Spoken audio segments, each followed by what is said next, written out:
नमस्कार. नमस्कार. आज आपण 27 जी नक्षत्र आहेत त्याच्यापैकी अश्विनी नक्षत्रावर आज आपण संक्षिप्तपणे चर्चा करूया. मागच्या काही एपिसोडमध्ये आपण नक्षत्रांचं देणं याच्यामध्ये आपण दैनंदिन जीवनातील नक्षत्रांचं महत्व याच्यावर थोड्याफार प्रमाणावर आपण काही प्रत्येक नक्षत्रावर चर्चा केली. परंतु आज संक्षिप्तपणे आज आपण अश्विनी नक्षत्रावर चर्चा करू. अश्विनी नक्षत्र काय आहे, त्याचे ज्योतिषशास्त्रामध्ये त्याचा उपयोग कसा आहे किंवा त्या पत्रिकेवर त्याचे होणारे परिणाम काय याच्याबद्दल आज माहिती घेऊ.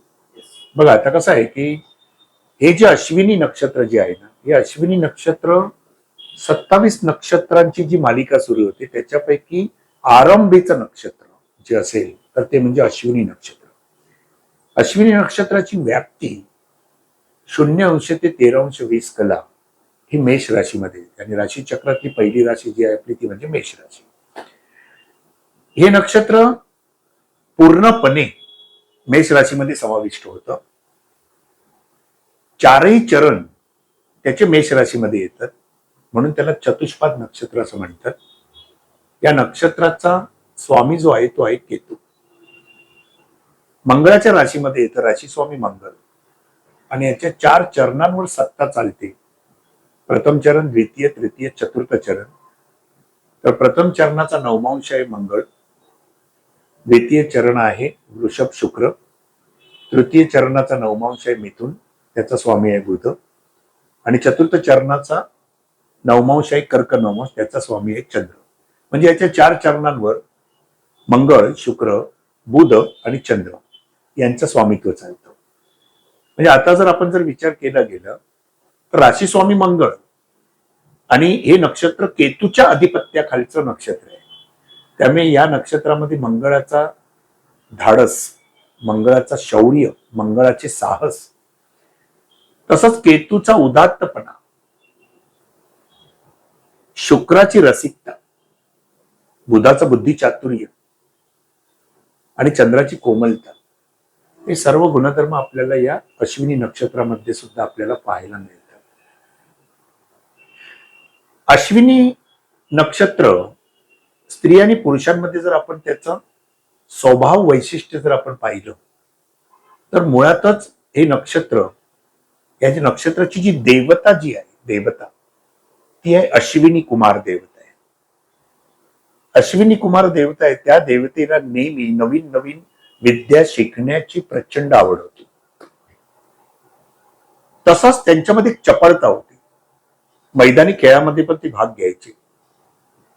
म्हणजे या जातकाचे स्त्री आणि पुरुष जर पाहिलं तर शरीर यष्टीने सुद्धा जर आपण पाहिलं तर बऱ्याच अंशी शरीर बांधा अगदी काटक असतो, अगदी चांगला. तब्येत सुद्धा अत्यंत चांगली असते, सहजासहजी हे आजारी पडत नाही. कळलं की नाही, एक विशेष गुणधर्म असतो यांच्यामध्ये, चपळता असते. हे नक्षत्र चर नक्षत्र आहे, कळलं की नाही, आणि अश्वयोनी आहे.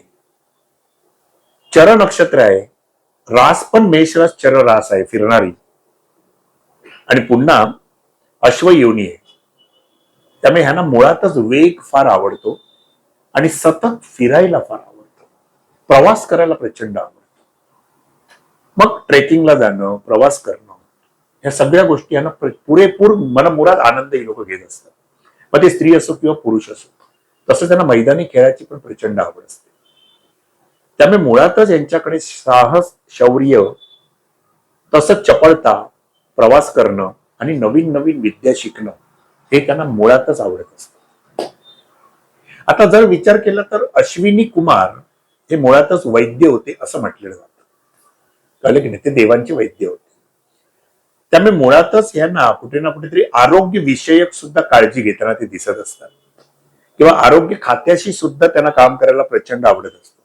पण बरेचसे ह्या याच्यावर वैद्य, हकीम किंवा डॉक्टर्स वगैरे, नर्सेस म्हणून जन्माला येत असतात. कारण अश्विनी कुमार हे वैद्य असल्यामुळे यांना नेहमी निरनिराळी औषधांबद्दलची माहिती जाणून घ्यायला सुद्धा आवडत असते.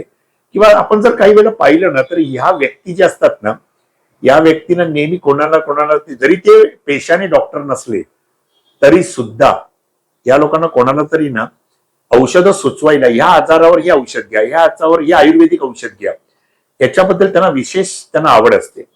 आणि म्हणून यस, घरगुती डॉक्टर असं म्हणायला हरकत नाही. आणि त्यांना ते ज्ञान सुद्धा असतं. त्यामुळे यांना बऱ्यापैकी ना आयुर्वेदाचं ज्ञान अत्यंत चांगलं असतं. मग ते स्त्री किंवा पुरुष यांना वनस्पती शास्त्राबद्दल पण चांगली जाणकारी असते. मग पूर्वी आजीबाईंचा बटवा असायचा, कळलं की नाही, औषधं दिली जायची. साधं कुठलं एक मुलं आजारी पडलं तर आजीबाईंचा बटवाला की ती घरगुती औषधं त्यांना दिली जायची आणि त्याला बरं वाटायचं. तसं या लोकांच्या हाताला सुद्धा यश असतं असं म्हणायला हरकत नाही. आपण म्हणतो ना या माणसाच्या हाताला गुण आहे, म्हणजे या माणसाने जर का आपल्या हाताने जर एखादं औषध दिलं तर एखादा रोगी लवकरात लवकर बरा होईल. मेडिकल फील्डसाठी तर हे नक्षत्र तसं जर विचार केला तर अत्यंत चांगलं आहे असं म्हणायला हरकत नाही. मग याच्यावर चांगले चांगले डॉक्टर्स निर्माण होऊ शकतात, चांगले सर्जन पण निर्माण होऊ शकतात. आता केतू सुद्धा आयुर्वेदाचा कारक आहे असं पण म्हटलेलं आहे. त्यामुळे आयुर्वेदाशी ही लोक चांगले जोडले जातात, त्यांना त्याची जाणकारी असते. सतत औषधं सुद्धा ही लोक कोणातरी सुचवू शकतात. आणि वनस्पती शास्त्राची आवड असल्यामुळे या लोकांच्या हाताने जर कधी वनस्पती लावली गेली, काही लोकांच्या हाताला ना चांगला गुण असतो, एखाद्याने जर एखादी वनस्पती लावली ना तर ती चांगली वाढते अगदी त्यांच्या हाताने. आपण म्हणतो ना माझ्या याच्या हाताला यश आहे, तसं या व्यक्तींना सुद्धा वनस्पती शास्त्राची प्रचंड चांगली जाण असते आणि यांनी वनस्पती शास्त्रावर पण उत्तमरित्या ते काम करू शकतात. म्हणजे हा एक भाग झाला. आता हे जे नक्षत्र आहे मुळात, हे नक्षत्र तसं अग्नितत्वाचं पण नक्षत्र आहे. कारण मुळात या नक्षत्रामध्ये 3 तारका आहे.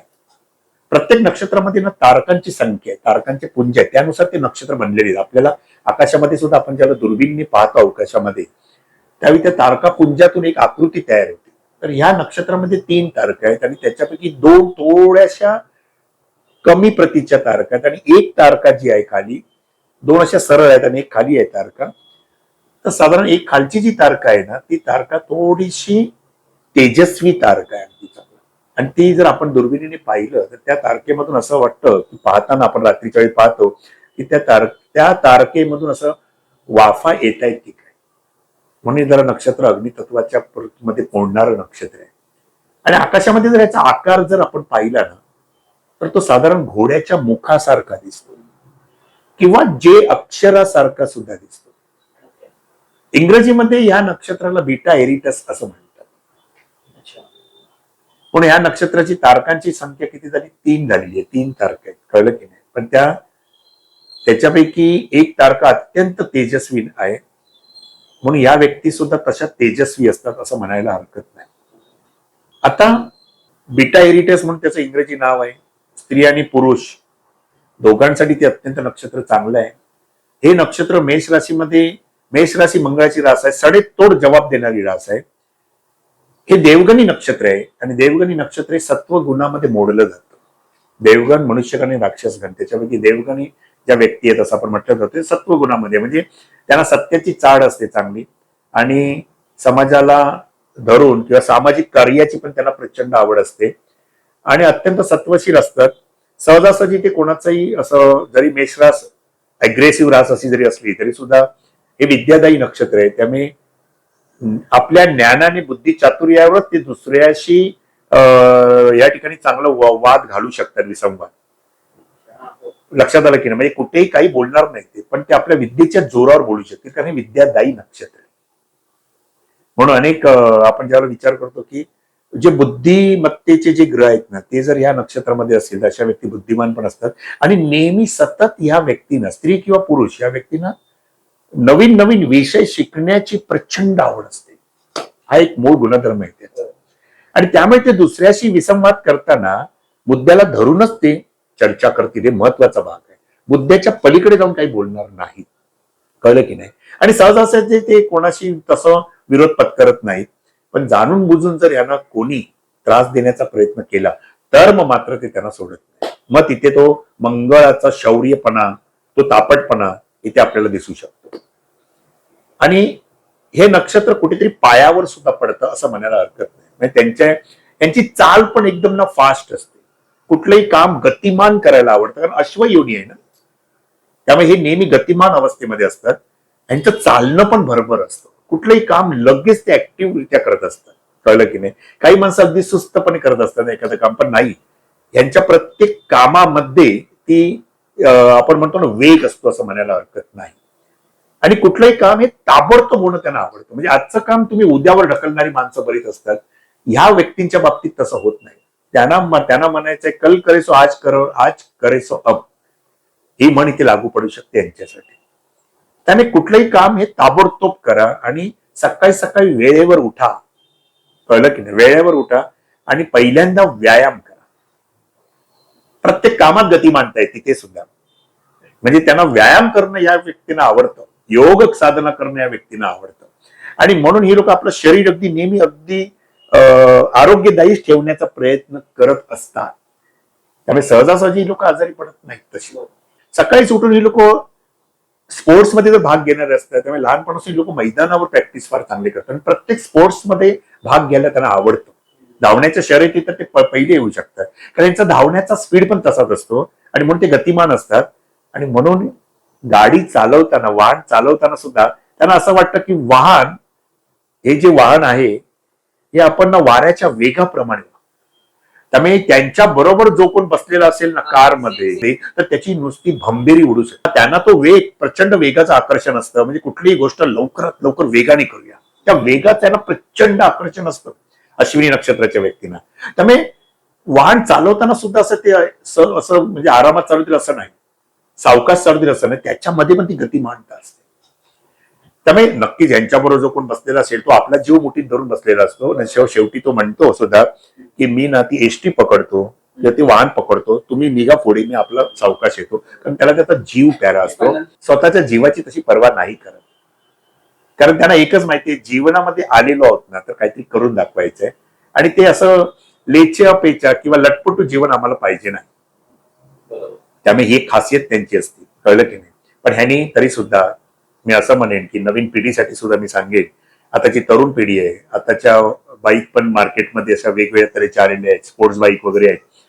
तर ह्याच्यामध्ये तुम्ही सुद्धा तुमचा जीव सांभाळूनच कुठली गोष्ट करा. कारण जर पत्रिकेमध्ये कुठे तर काही समस्या असेल तर नक्कीच आपण त्याला कारणीभूत पण ठरू शकतो. कारण शेवटी अति तिथे माती असं पण म्हटलेलं आहे. पण ह्याना तो एक वेग असतो. तो वेग आपण काही वेळा बघतो ना की रस्त्यावरून सुद्धा काही तरुण मुलं जोरात सुसाट वेगाने ते बाईक घेऊन जात असतात. आपल्या काळजामध्ये चर होतं, पण त्यांना त्याचं काही वाटत नाही. आता हे नक्षत्र जे आहे ते तसं विचार केलं तर ते गंडमूळ नक्षत्र सुद्धा आहे. याला गंडमूळ नक्षत्र सुद्धा म्हणतात, कारण हे प्रारंभीचं नक्षत्र आहे. आणि अश्विनी नक्षत्राचं प्रथम चरण जे असतं, प्रथम चरण हे गंडमूळ नक्षत्रामध्ये मोडतं. त्यामुळे जर प्रथम चरणावर जर एखाद्या बालकाचा जन्म झाला असेल तर आपण असं म्हटलं जातं की गंडमूळ नक्षत्र असल्यामुळे नक्षत्राचं शांती कर्म करून घ्यावं. जर हे गंडमूळ नक्षत्रामध्ये जर एखाद्याने जन्म घेतला तर काही वेळेला असं म्हटलं जातं, लहानपणी हे नक्षत्र त्याच्या पित्याच्या जीवितावर येतं.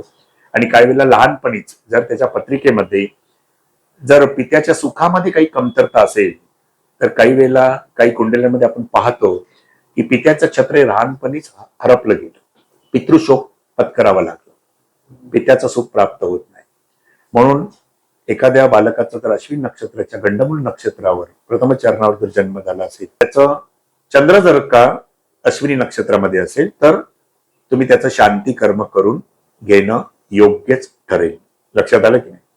आता हे जे अश्विनी नक्षत्र आहे, अश्विनी नक्षत्र ज्यांचं असतं तर तुम्ही पाहात तर मेष राशीचा संबंध हा डोक्याशी येतो आणि कपाळाच्या भागाशी येतो. आणि ह्याचं बोधचिन्ह जे आहे ना ते धावणारा मेंढा आहे. आणि मेंढा नेहमी काय करतो, मेंढा नेहमी धावून दुसऱ्याला एक टक्कर देत असतो. त्यामुळे हे कुठल्याही प्रसंगाला न डगमगता धैर्याने एखाद्या प्रसंगाला सामोरे जाऊ शकतात, एवढी हिंमत त्यांच्यामध्ये असते. आणि त्यामुळे लहानपणी सुद्धा जर आपण काही मुलं पाहिली तर ती फार हटवादी असतात, त्यांना राग पण चटकन येतो. आणि काही वेळेला जर त्यांना ती गोष्ट नाही मिळाली ना तर ही मुलं आपलं डोकं जमिनीवर आपटून घेतात किंवा भिंतीवर आपटून घेतात. आणि मग त्यामुळे कुठे ना कुठेतरी यांच्या आपण जीवनामध्ये जर त्यांना पाहिलं ना तर तुम्ही नीट मार्क करा, त्यांच्या कपाळ डोक्यावर एखादा जखमेचा व्रण असतोच असतो. जर तो जखमेचा व्रण असेल ना तर समजून जा की ह्याचं नक्कीच अश्विनी नक्षत्र असणार. आणि त्याला आयुष्यामध्ये ते खून जन्मखून आपल्याला नेहमी डोक्यावर दिसत असते. हा एक विशिष्ट गुणधर्म सुद्धा आपल्याला तिथे पाहायला मिळतो. कारण आपण ज्यावेळी अंग लक्षण सुद्धा आपण पाहत असतो, आपण ज्या वेळेला त्यांचं फेस रिडिंग करत असतो किंवा आपण शारीरिक काही गोष्टींवर नजर ठेवत असतो त्याला ही खूण तुम्हाला नक्कीच या ठिकाणी दिसू शकते. अश्विनी नक्षत्राच्या व्यक्तीला इथे डोळ्याच्या बाजूला किंवा कपाळावर नक्कीच तुम्हाला ती खूण दिसू शकते. हा एक महत्वाचा एक भाग पुन्हा आहे. आता अश्विनी नक्षत्र जे आहे, अश्विनी कुमार असं म्हटलेलं, अश्विनी कुमार, ह्या अश्विनी कुमारांना नेहमी नवीन नवीन विद्या शिकण्याची फार आवड होती. कळलं की नाही? नवीन विद्या शिकण्याची आवड आहे म्हणून असंच एक दिवशी असं दंतकथा आहे की त्या दंतकथेमध्ये असं म्हटलं गेलंय की या अश्विनी कुमारांना मधुविद्या ग्रहण करायची होती, म्हणजे संजीवनी विद्या ग्रहण करायची होती. आणि ही विद्या देवांचा कारागीर त्वष्टा याला येत होती. आणि ही विद्या देवांचा कारागीर त्वष्टा यांनी दधीची ऋषींना शिकवलेली होती. आता इंद्राचा ही विद्या शिकण्यासाठी प्रचंड विरोध होता, म्हणून जो कोणी विद्या शिके त्याचं शिर छाटलं जाईल असं म्हटलं होतं. आता ही विद्या शिकण्यासाठी प्रबळ विरोध होता इंद्राचा, हे अश्विनी कुमारांना माहिती होतं. आणि ही विद्या दधीची ऋषींना येत होती, म्हणून त्याने दधीची ऋषींचं शिर छाटलं आणि त्या ठिकाणी एका घोड्याचं शिर त्यांनी लावलं. आणि मग लोकांना असं वाटलं की हा घोडा आहे, आणि म्हणून ते त्यांच्याकडून हळूहळू ती विद्या ग्रहण करू लागले. परंतु इंद्राला ह्याची माहिती मिळाली आणि म्हणून इंद्राने मग ते दधीची ऋषींचं शिर छाटलं घोड्याचं, आणि पुन्हा अश्विनी कुमारांना सांगितलं तू दधीची ऋषींचं शिर जिथे लपून ठेवलंय ते पुन्हा तू लावून घे. आणि मग अश्विनी कुमारांनी पुन्हा जे शिर लपवलेलं होतं, मूळ शिर दधीची ऋषींचं घोड्याचं, ते इंद्राने छाटलेलंच होतं शिर. मग त्याने जे लपवलेलं शिर होतं ते त्याने पुन्हा दधीची ऋषींना बरोबर चिटकवलं. आता विद्या तर अधुरी राहिली, अपूर्ण राहिली, ती शिकू नाही शिकली. परंतु अश्विनी कुमारांनी जसंच्या तसं दधीची ऋषींचं शिर पुन्हा जसं होतं तसं चिटकवलं. म्हणून लक्षात घ्या आता महत्वाचा मुद्दा, अश्विनी नक्षत्रावर जर का तुम्ही हाडांची सर्जरी केली, आपल्याला हाडांची सर्जरी करायची असते आणि त्याचा मुहूर्त घ्यायचा असतो, तर हाडांची सर्जरी करण्यासाठी अश्विनी नक्षत्राच्या मुहूर्तावर जर का तुम्ही हाडांची सर्जरी केलात तर भविष्यामध्ये तुम्हाला दिसून येईल की पुन्हा ते हाड पूर्ववत जसंच्या तसं जोडलं गेलेलं आहे. म्हणून एखाद्याला सर्जरीसाठी मुहूर्त, खास करून शस्त्रक्रियेसाठी, हाडांच्या शस्त्रक्रियेसाठी जर का तुम्हाला मुहूर्त द्यायचा असेल तर तो तुम्ही अश्विनी नक्षत्राचा मुहूर्त नक्की देऊ शकता. रोगी पूर्णतः बरा होऊ शकतो. आता पुन्हा याच याच्यावर आपण असं म्हणू शकतो की एखादा व्यक्ती आजारी असेल आणि त्याला नवीन औषध पण घ्यायचं असेल तरी सुद्धा तुम्ही नवीन औषधाची सुरुवात अश्विनी नक्षत्रावर करू शकता. लक्षात आलं की?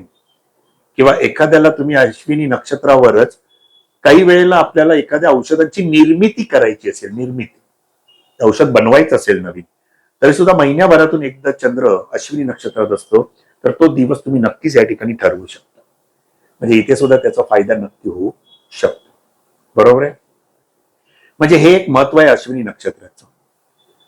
आता आपण जर पुढे पाहिलं तर अश्विनी नक्षत्राचं देवगण तर, म्हणजे जो गण होता तो देवगण होता, परंतु अश्विनी नक्षत्राची नाडी जी आहे ती आहे आद्य नाडी.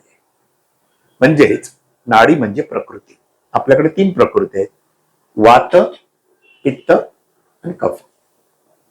आद्य नाडीकडे वात प्रकृती आली, मध्य नाडीकडे पित्त प्रकृती आली आणि अंत्य नाडीकडे कफ प्रकृती आली. मग आता ही नाडी आहे आद्य नाडी, म्हणजेच वात प्रकृती आली. त्यामुळे अश्विनी नक्षत्राच्या शरीरामध्ये वात प्रकृती निर्माण झालेली असते आणि म्हणून यांनी वातुळ पदार्थ खाणं टाळलं पाहिजे. लक्षात आलं की? म्हणून आपण हा जो विषय असतो महत्वाचा, तो आपण विवाह गुणमिलन मध्ये घेत असतो. आणि विवाह गुणमिलन मध्ये एक नाडी दोष मानला जातो. म्हणजे जर का एक नाडी झाली तर दोन्ही स्त्री आणि पुरुषांची प्रकृती सारखीच येणार आणि ती होणार संततीमध्ये कदाचित उतरू शकते आणि संतती निकृष्ट दर्जाची होऊ शकते. पुन्हा नाडी दोषाला पूर्वीपासून फार महत्व दिलं गेलेलं आहे. तर काही वेळेला आपण आद्य नाडी असेल तर त्याने मध्य किंवा अंत्य नाडीशी व्यवहार करा असं म्हटलं जातं, नाही तर एक नाडी दोष हा लागू शकतो. बरोबर आहे? या नक्षत्राचं जे दान जे दिलेलं आहे ना ते आहे अन्नदान म्हणून म्हटलेलं आहे.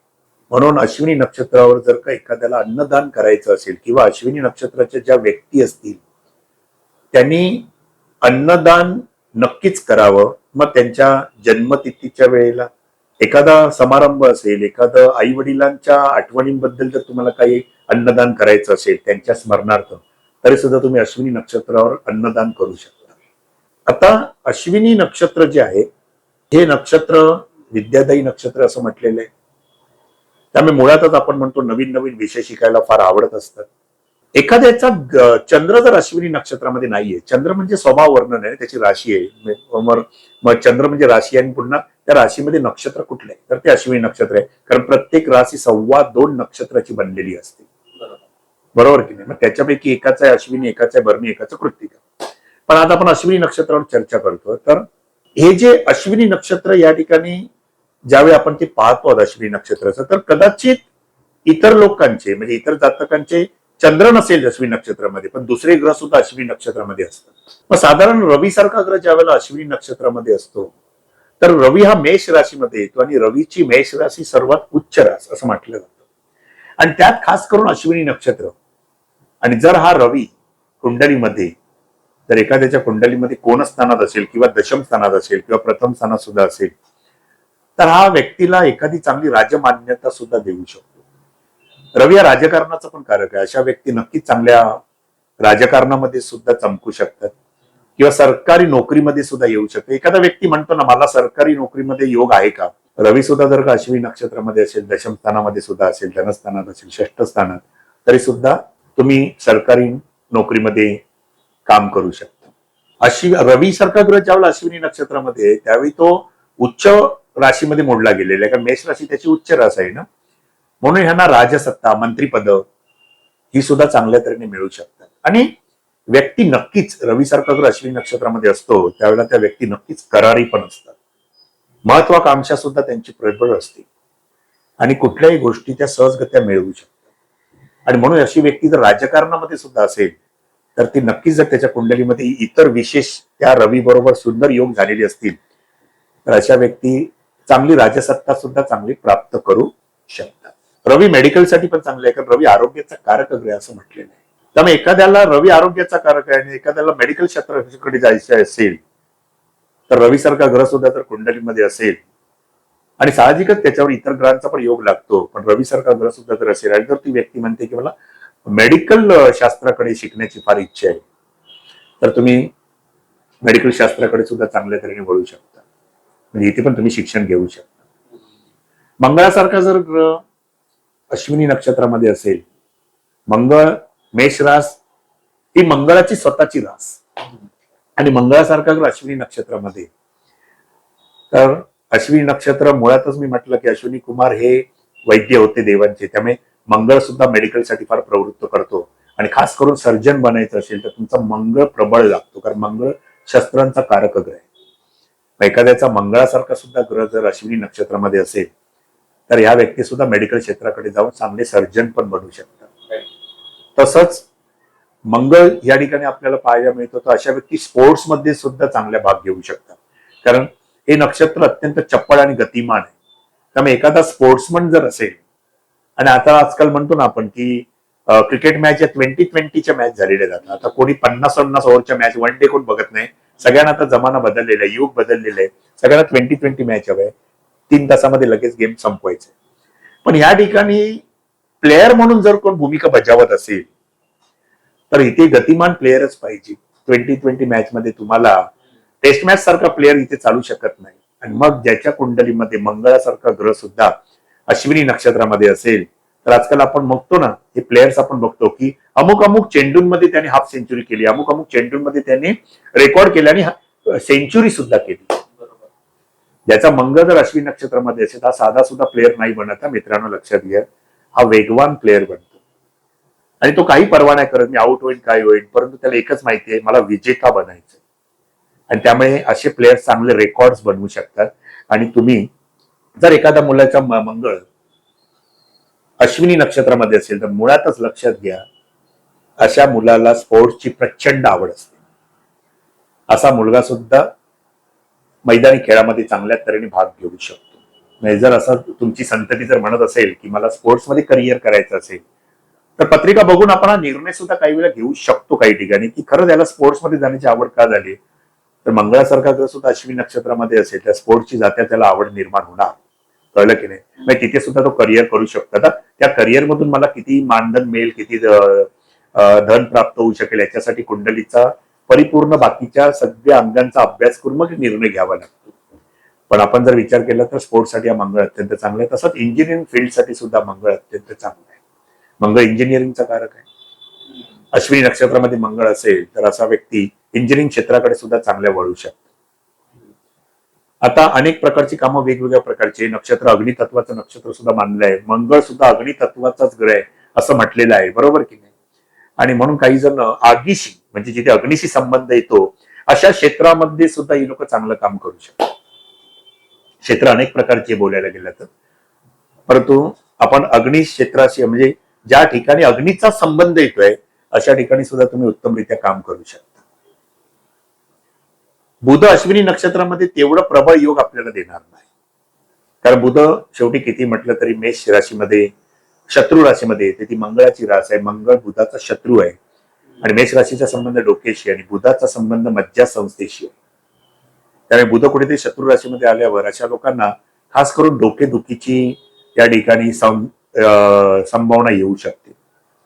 अनेक जणांना काही वेळेला मॅनेंजायटिस किंवा अर्धशेषे डोकेदुखीशी संबंधित बऱ्याच गोष्टी असतात आणि अश्विनी नक्षत्रवाल्यांना सुद्धा, त्यांचं अश्विनी नक्षत्र असतं, त्यांना सुद्धा डोक्याचे विकार असतात.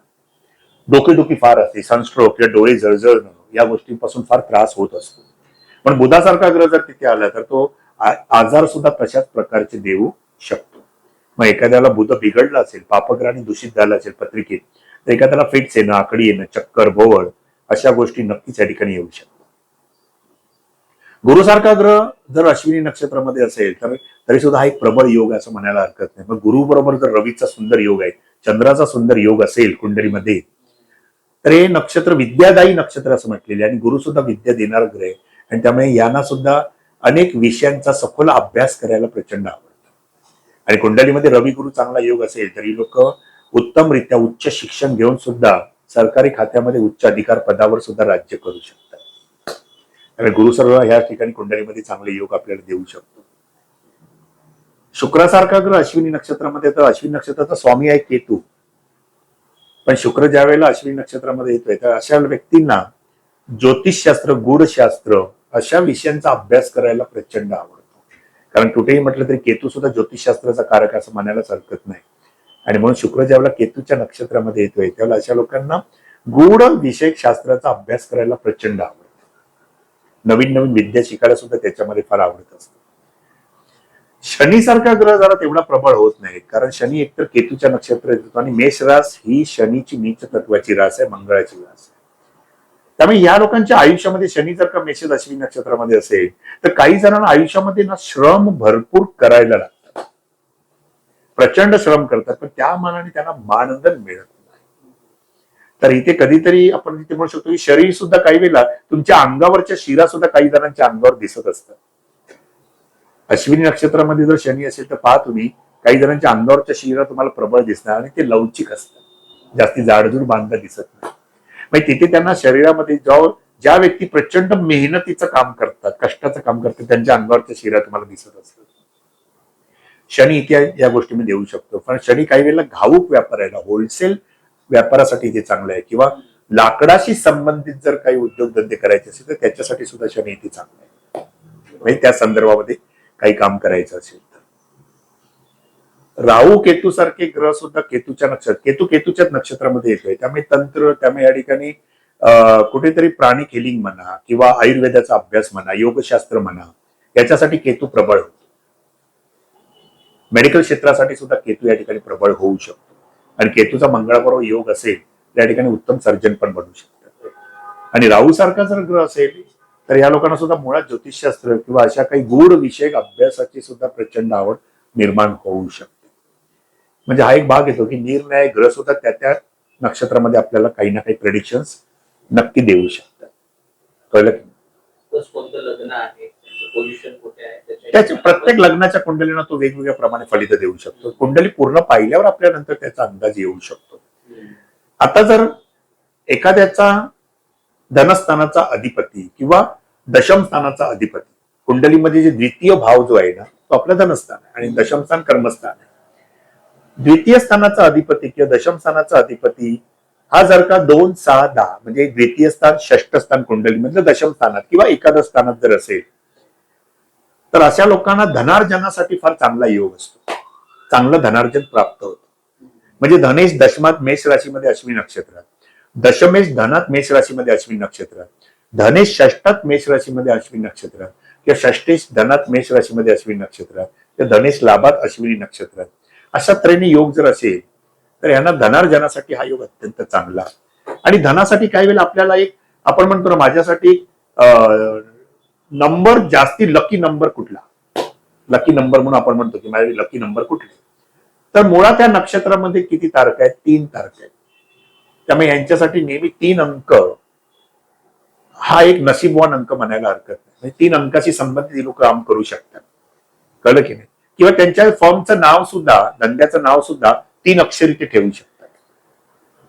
हा एक इथे बेनिफिट चांगला मिळू शकतो. तो एखादा व्यक्ती असं म्हणतोय की मला घराचा नंबर घ्यायचा आहे, घराचा नंबर मला कुठला लाभदायी होईल, तर आपण प्रॉपर्टी कुठल्या स्थानावरून पाहतो? तर ती चतुर्थ स्थानावरून पाहतो कुंडलीच्या. मग कुंडलीच्या मध्ये चतुर्थ स्थानाचा अधिपती कुंडलीमध्ये जर मेष राशीमध्ये अश्विनी नक्षत्रात असेल तर आपण म्हणतोय प्रत्येक जण तुम्ही धनी लकी नंबर कुठला घेऊ. काही जण आपल्या जन्मतारखेनुसार काढतात किंवा भाग्यांक काढतात, कळलं की नाही, जन्मांक काढतात. तर तसं न करता चतुर्थेश जर का तुमचा अश्विनी नक्षत्रामध्ये असेल मेष राशीमध्ये, तर अश्विनी नक्षत्रामध्ये तारकांची संख्या 3 असल्यामुळे तुम्हाला घराचा नंबर 3 म्हणजे त्या घराची टोटल केल्यावर सुद्धा जर एकाकी म्हणजे एक अंकी जर 3 नंबर आला तर तो लाभदायी होऊ शकतो. वाहनाचा नंबर सुद्धा आपण तसाच घेऊ शकतो. म्हणजे अनेक जण आजकाल आताच्या युगामध्ये घराचा नंबर लकी नंबर कुठला आहे, वाहनाचा लकी नंबर कुठला असं म्हणतात. तर जर चतुर्थेश अश्विनी नक्षत्रामध्ये असेल, वाहन किंवा घराचा नंबर तुम्ही ज्याची बेरीज केल्यावर सुद्धा नंबर 3 येत असेल तर 3 नंबर तुमच्यासाठी ते घर लाभदायी किंवा ते वाहन लाभदायी ठरू शकतं. आणि तो मनुष्य जो समोरचा मनुष्य त्याचा पण जर का बर्थडे तीन वगैरे येत आहे ते पण अतिउत्तम आहे सगळ्या बाजूने, बरोबर आहे. म्हणजे हा एक फायदा आपण इथे करून घेऊ शकतो. आता ग्रहांप्रमाणे जर आपण बघितलं तर पुढे जाऊन आपण जर विचार करतो तर ह्याचा वृक्ष कुठला आहे? प्रत्येक नक्षत्राचा वृक्ष पण आहे, कळलं की नाही? याचा वृक्ष जो आहे ना तो आहे कुंचला. काही वेळेला जहर कुंचला पण म्हणतात त्याला. प्रत्येक नक्षत्राचा एक आराध्य वृक्ष आहे. या कुंचला वृक्षाचं मूळ, फळ, फूल, पान हे सगळं काही वेळेला विषारी असतं, म्हणून बहुतेक याला जहर कुंचला असं म्हटलेलं आहे. पण ह्याचा औषध बनवण्यासाठी उपयोग केला जातो.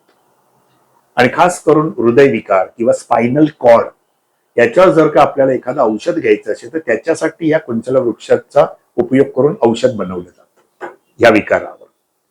आणि ह्यांना मुळातच काही वेळेला मग हृदय किंवा स्पायनल कॉर्डशी पण संबंधित आजार अश्विनी नक्षत्राला येत असतात. म्हणजेच काय, एखाद्याचा षष्ठ स्थान म्हणजे रोगस्थान आहे असं आपण म्हटलेलं आहे.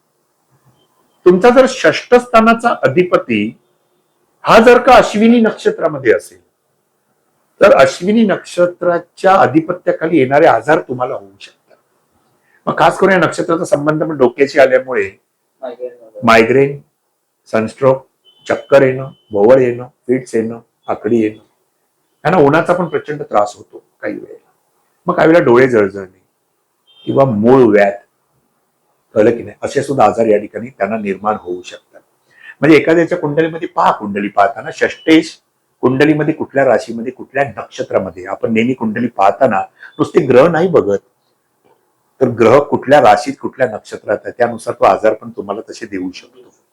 लक्षात आलं की? आणि मग खास करून या नक्षत्राचं पद काय की ती पुन्हा वात प्रकृती पण आहे, त्याच्यामुळे कुठे ना कुठेतरी वातुळ पदार्थ खाल्ल्याने सुद्धा यांना काही समस्या निर्माण होऊ शकते, बरोबर आहे. म्हणजे हा एक गुणधर्म सुद्धा आपण या ठिकाणी पाहतो.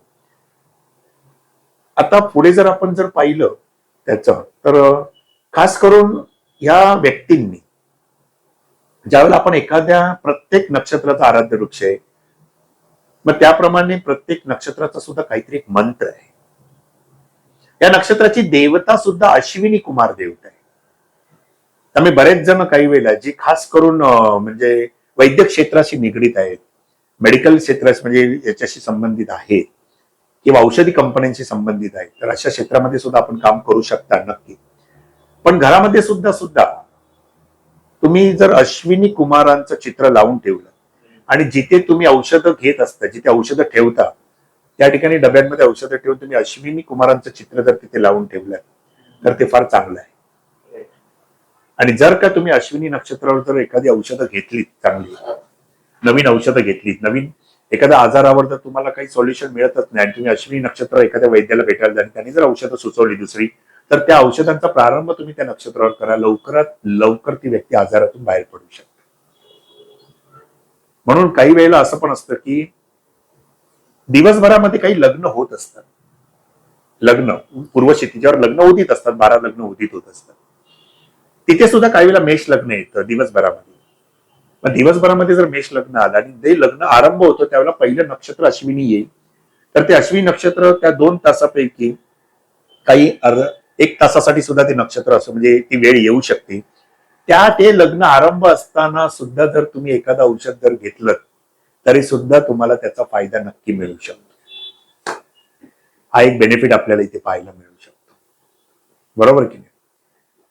म्हणून या लोकांनी जो मंत्र करायचा आहे, अश्विनी कुमारी देवता असल्यामुळे अश्विनी नक्षत्राच्या व्यक्तींनी आपण ज्या वेळेला बाकीचे जे मंत्र वगैरे करत असतो तर प्रत्येकाने आपल्या नक्षत्राचा मंत्र नक्कीच केला पाहिजे. दिवस 1 माळ तरी जप नेहमी केला पाहिजे.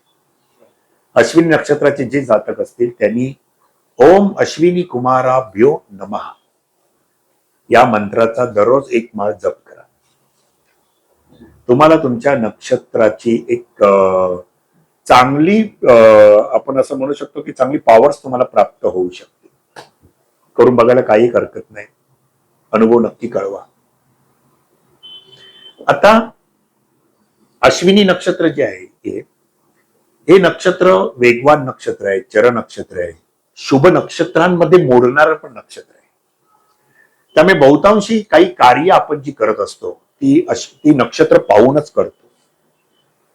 कळलं की नाही? की चंद्र कुठल्या नक्षत्रामध्ये, आणि खास करून हे नक्षत्र सुद्धा तुम्हाला प्रत्येक नक्षत्र दिसत असतात आपल्याला आकाशामध्ये. आपण पाहतो त्यावेळेला आकाशामध्ये ज्यावेळेला आपण पाहतो त्यावेळेला नक्षत्रांची नक्षत्र आपल्याला नजरेस दिसतात अगदी चांगले तऱ्हेने. पण हे नक्षत्र आपल्याला केव्हा प्राप्त होईल, केव्हा दिसेल, खास करून कळलं की नाही? तर अश्विन महिन्यामध्ये म्हणजे साधारण ऑक्टोबर महिना जो येतो त्या ऑक्टोबर महिन्यामध्ये संध्याकाळच्या नंतर जर का आपण पुढे रात्री आकाशामध्ये पाहिलं तर काही वेळासाठी हे नक्षत्र आपल्याला नक्की दिसणार. मग खास करून ऑक्टोबर महिना म्हणजे अश्विन महिन्यामध्ये, म्हणजे हिंदू महिना जर आपण म्हटलं तर तो अश्विन महिना. या आपल्या हिंदू महिन्यांची नावं सुद्धा या नक्षत्रांवरूनच पडली आहेत. लक्षात घ्या, ही जी 27 नक्षत्र आहेत ना त्याच्यामधली काही नक्षत्र निवडली आहेत आणि त्यानुसार हिंदू महिन्यांची नावं दिलेली आहेत. मग ती कशी दिलेली आहेत तर लक्षात घ्या, महत्वाचा मुद्दा. जर तुम्ही कॅलेंडर पाहिलात किंवा पंचांग पाहिलात तर प्रत्येक जो हिंदू महिना आपला आहे म्हणजे चैत्रापासून आपलं नवीन वर्ष सुरू होतं. कळलं की नाही? चैत्र, वैशाख, ज्येष्ठ, आषाढ, श्रावण, भाद्रपद ही जी महिने आपले चालू होतात तर तुम्ही त्याला पहा नेहमी पंचांगामध्ये. प्रत्येक महिन्याच्या पौर्णिमेला चंद्र त्या नक्षत्रात असतो, त्या महिन्याला जे नाव दिलेलं आहे ते. म्हणजे चित्रा नक्षत्र जर आपण चैत्र महिना जर आपण पाहिलं तर चित्रा नक्षत्र पौर्णिमेला, चैत्र महिन्याच्या पौर्णिमेला चंद्र बरोबर तुम्हाला चित्रा नक्षत्रामध्ये दिसतो. म्हणजे त्या पौर्णिमेला ते नक्षत्र जवळ असतं आणि चंद्र त्या नक्षत्रात असतो. म्हणून त्यानुसार त्या महिन्याची नावं दिली गेली आहेत आणि सर्व नावं हिंदू महिन्यांना नक्षत्रानुसार दिलेली आहेत. मग अश्विन नक्षत्र म्हणजेच अश्विनी नक्षत्र, अश्विन पौर्णिमेला चंद्र अश्विनी नक्षत्रामध्ये असतो आणि म्हणून त्या महिन्याला नाव दिलं अश्विन. लक्षात आलं की? आणि म्हणून मुहूर्तशास्त्रासाठी सुद्धा आपण या नक्षत्रांचाच वापर करतो. कुठलं कार्य कुठल्या मुहूर्तावर करायचं तर लक्षात घ्या, हे अश्विनी नक्षत्र प्रारंभीचं नक्षत्र आहे आणि ते शुभ नक्षत्रांमध्ये मोडणारं नक्षत्र आहे. त्यामुळे अनेक शुभ कार्य तुम्ही या नक्षत्रांवर नक्की करू शकता. हे मुळातच नक्षत्र हे तिर्यकमुखी चर नक्षत्र आहे, वेगवान नक्षत्र आहे, हालचाल होणारं नक्षत्र आहे. राज सुद्धा हालचाल करणारी मेंढा आहे, तो धावतोय असं दिलेलं आहे. त्याच्यामुळे जर का तुम्हाला एखादं वाहन घ्यायचं असेल आणि वाहनाचा प्रारंभ करायचा असेल तर वाहन हे नेहमी फिरतच असणार. फिरणाऱ्या वस्तू आहेत ना, वाहन फिरणार आहेत, एका जागेवर राहणार नाही. तर वाहनाचा प्रारंभ तुम्ही अश्विनी नक्षत्रावर करा. ते वाहन नेहमी सतत फिरताना तुम्हाला दिसणार. बरोबर. तुम्हाला एखाद्या पिकनिकला जायचंय, सहलीला जायचंय, एखाद्या तीर्थयात्रेला जायचंय, तरी सुद्धा तुम्ही अश्विनी नक्षत्र त्याचा प्रारंभ करा. प्रवासासाठी सुद्धा हे नक्षत्र चांगले आहे. हे नक्षत्र विद्यादायी नक्षत्र म्हटलेले आहे. विद्या जर तुम्हाला नवीन नवीन विद्या ग्रहण करायची असेल, तर एखादा कोर्स सुरू करायचा असेल, एखादी विद्या आत्मसात करायची असेल, एखादा क्लास सुरू करायचा असेल, तर तुम्ही या नक्षत्रावर त्याचा प्रारंभ करा. नवीन विद्या शिकण्यासाठी अश्विन नक्षत्र अत्यंत उपयुक्त आहे. आणि या नक्षत्रावर जर विद्या ग्रहण केली तर ती चांगली आत्मसात होते. म्हणून एखाद्याला जर आपल्या क्लासेसची सुरुवात करायची असेल, म्हणजे शिक्षण क्षेत्रामध्ये एखाद्याला क्लास ओपन करायचा असेल, तर हे चर नक्षत्र आहे, वेगवान नक्षत्र आहे. भविष्य काळात वेगवान प्रगती होईल, अनेक ब्रांचेस ओपन होतील. तर अश्विन नक्षत्रावर त्याचा प्रारंभ करावा. लक्षात आलं की? तसंच हे नक्षत्र अनेक शुभ कार्यासाठी चांगले आहे. म्हणून आपण नेहमी म्हणतो की तुम्ही वास्तू आरंभ करत असता, वास्तू शांती करत असता, नवीन गृह आरंभ करत असता, नवीन दुकानाचं ओपनिंग करत असता. खास करून दुकानामध्ये बघा, तुम्हाला ना कस्टमर यायला पाहिजे असतो, सारखा असा फिरणारा कस्टमर पाहिजे, चलित पाहिजे, बरोबर की नाही? म्हणून एखाद्या दुकानाचं ओपनिंग करायचं असेल, आरंभ करायचा असेल, दुकान ओपनिंग केव्हा करू? अश्विनी नक्षत्र प्रबळ नक्षत्र आहे. या नक्षत्रावर तुम्ही फक्त दुकानाचा प्रारंभ करून बघा, कस्टमरची सतत रेलचेल तुमच्याकडे चालू आहे. वास्तुशांतीसाठी हे नक्षत्र चांगलं आहे, गृह आरंभ करण्यासाठी. म्हणून वास्तुशांती सुद्धा या नक्षत्रावर होते. फक्त इथे एकच मी नमूद करू इच्छितो, जर का लक्षात घ्या विद्यार्थी मित्रांनो, जर का चंद्र अश्विनी नक्षत्रामध्ये आहे, परंतु हे नक्षत्र मंगळवारी जर असेल, म्हणजे वार आहे, मंगळवार आहे, लक्षात ठेवा. आणि जर चंद्र मेष राशीमध्ये अश्विनी नक्षत्रात असेल, तर चुकूनही त्याला वास्तू शांतीचा मुहूर्त देऊ नका. आता मी असं का म्हटलं असेल तर लक्षात घ्या, त्याला कारण आहे. कारण हे नक्षत्र मुळातच अग्नितत्वाचं नक्षत्र आहे. त्याच्यातून वाफा येताना दिसतंय. मंगळाची रास आहे, ती अग्नितत्वाची रास आहे. आणि मंगळ सुद्धा अग्नितत्वाचा ग्रह आहे. आणि वार पण मंगळवार, म्हणजे जर का तुम्ही मंगळवारच्या दिवशी अश्विनी नक्षत्र असेल तर त्यावेळेला अमृत सिद्धी नामक योग होतो. मंगळवारी जर का अश्विनी नक्षत्र येत असेल तर अमृत सिद्धी नावाचा योग होतो. पण अमृत सिद्धी नावाचा योग होऊन सुद्धा, शुभ योग आहे, परंतु अमृत सिद्धी नावाचा योग होऊन सुद्धा तुम्ही चुकूनही कोणालाही वास्तुशांतीसाठी हा मुहूर्त देऊ नका.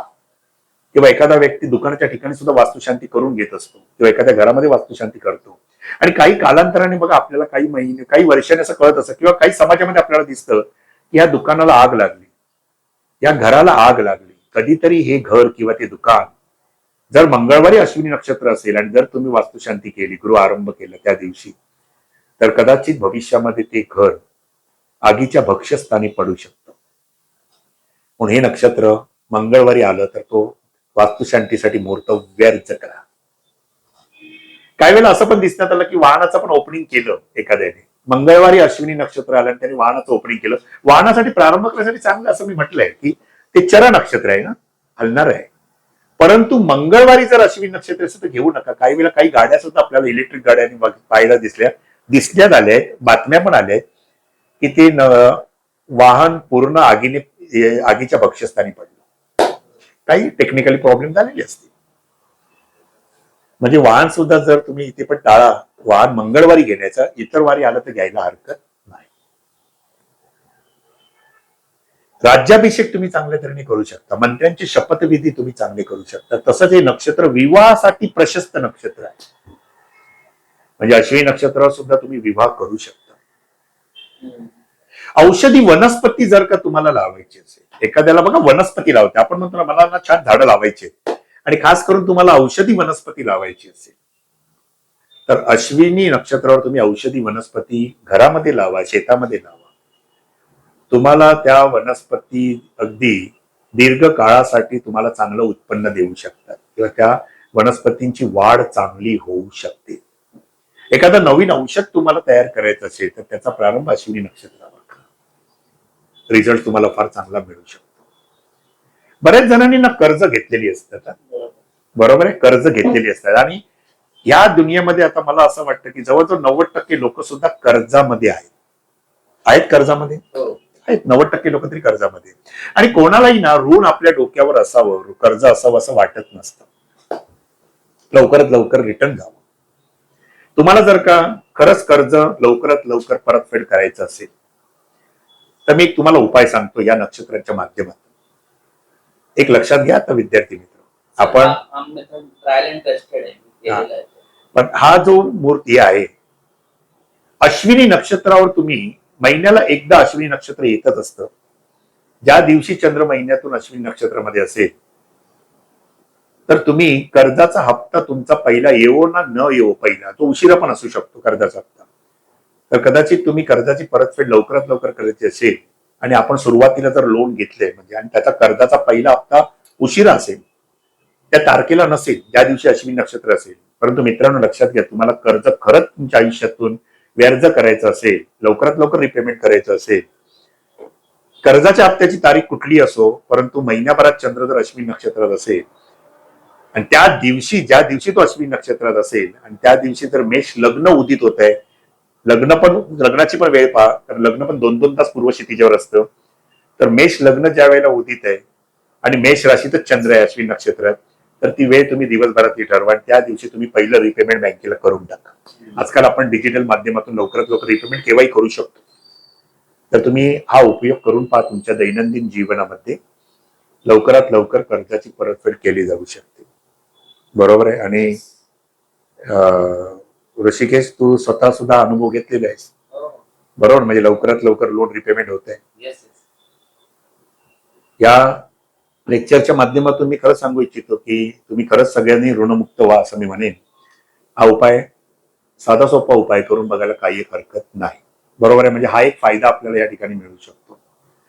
आता शुभ नक्षत्र आहे, अनेक शुभ कार्यासाठी तुम्ही याचा वापर करा आणि खास करून एखाद्याला हॉस्पिटलचं ओपनिंग करायचं असेल, कारण हे नक्षत्र वैद्यकशास्त्रावर जास्त अंमल करते असं म्हटलेलं आहे ना, म्हणून एखाद्याला फार्मासिस्ट जर असेल किंवा एखाद्याला जर आपल्याला औषधांशी संबंधित जर व्यवसाय करायचा असेल, मेडिकल ओपनिंग करायचं असेल, एखाद्या हॉस्पिटलचं रुग्णालय ओपनिंग करायचं असेल, तर अश्विनी नक्षत्रावर तुम्ही करून पहा. म्हणजे लवकरात लवकर रोगी सुद्धा लवकरात लवकर बरे होऊन तुमच्या हॉस्पिटलमधून जाऊ शकतात. हा पण एक फायदा आहे या ठिकाणी. तसंच आता या ठिकाणी हे लोचन सुद्धा जे लोचन याचं ते मंद लोचन आहे. आपल्याला प्रत्येक ठिकाणी मंद लोचन आहे, अंध लोचन आणि सुलोचन असं म्हटलेलं आहे. याचा अर्थ आहे, काही वेळेला याचा अर्थ आपण ह्याच्यासाठीच वापरू शकतो. बऱ्याच अंशी ना अनेक जण विचारतात की ना माझी अमुक अमुक वस्तू हरवली तर ती कुठे मिळेल का मला, किंवा ती मिळणारच नाही. अनाहूतपणे त्यावेळेला एखाद्याची वस्तू हरवल्यावर कोण वेळ काळ बघत नाही, पण त्याला हे माहिती आहे की माझा अमुक अमुक मित्र ज्योतिषशास्त्राशी निगडीत, आपण त्याला विचारूया की खरंच माझी वस्तू हरवली ती मिळेल का. त्यावेळेला आपल्याला काहीच सुचत नाही. त्याला आपण कुठल्याही डायमंडच्या दुकानात जात नाही किंवा कुठल्याही साड्यांच्या दुकानात जात नाही, कुठल्याही दुकानामध्ये जात नाही. आपण पहिल्यांदा आपल्या जवळच्या मित्राला फोन करतो, म्हणतो माझी अमुक अमुक वस्तू हरवली आहे तर ती मिळेल का. मग त्यावेळेला आपण पाहतो की चंद्र कुठल्या नक्षत्रात आहे आणि त्या नक्षत्राची लोचनची संज्ञा काय आहे. मग ते मंद लोचन आहे का, अंध लोचन आहे का, किंवा सुलोचन आहे का. पण अश्विनी नक्षत्राचं आहे मंद लोचन आहे. बघा तुम्ही, चिबीट आहे ती. या नक्षत्रावर वस्तू हरवली तर ती बऱ्याच श्रमानंतर दीर्घकालाने मिळू शकेल, परंतु त्याचा शोध दक्षिण दिशेकडे घ्यावा. कळलं की नाही? आणि साधारण तुम्हाला 9 दिवसांमध्ये ती वस्तू मिळू पण शकते. त्याचा कालावधी 9 दिवसांचा राहू शकतो. म्हणून अश्विनी नक्षत्र एखादी व्यक्ती आजारी सुद्धा जर पडली तर त्याच्या आजाराची मुदत ही साधारण 9 दिवसांची सुद्धा असू शकते. म्हणजे आजार रिकव्हर व्हायला कदाचित 9 दिवस पण जातील. हा पण एक भाग या ठिकाणी आपण या ठिकाणी पाहू शकतो. लक्षात राखा, अनेक जण विचारतात. आणि या नक्षत्रावर जो वार येतो ना तो गुरुवार असतो. गुरुवार एक शुभ वार म्हटलेला आहे. म्हणजे जर अश्विनी नक्षत्र गुरुवारी आले तर अनेक शुभ कार्य सुद्धा चांगल्या तऱ्हेने तुम्ही करू. तर येत्या 1 मे पासून आपले ज्योतिषशास्त्राचे नवीन वर्ग सुरू होत आहेत. एक बेसिक कोर्स ज्योतिषशास्त्राचा आहे. ज्याला कोणाला जॉईन करायचं असेल तर त्यांनी पुढे दिलेल्या नंबरवर संपर्क करा. पूर्ण माहिती तुम्हाला कोर्स बद्दलची त्या नंबरवर मिळून जाईल. पुन्हा भेटू पुढच्या लेक्चरमध्ये. नमस्कार.